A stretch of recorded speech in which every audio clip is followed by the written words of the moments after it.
చూడాలంటూ కన్నులడిగాయే, మనసు నిండా మాట్లాడాలని పెదవులడిగాయే, తనివి తీరా తాకాలంటూ చేతులడిగాయే, నీతో తావుదాకా నడవాలంటూ అడుగులడిగాయే, పెళ్లి చేసుకొని వేరే ఊరు వెళ్ళిపోతే నీ ప్రేమ తలుసుకొని చస్తూ బతుకుతున్ననమ్మా,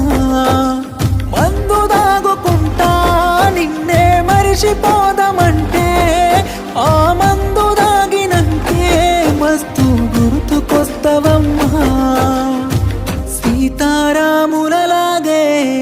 కలిసుందామనుకుంటే రాధాకృష్ణులలాగే విడిపోయామానే, కలిసుంటే బాగుండే.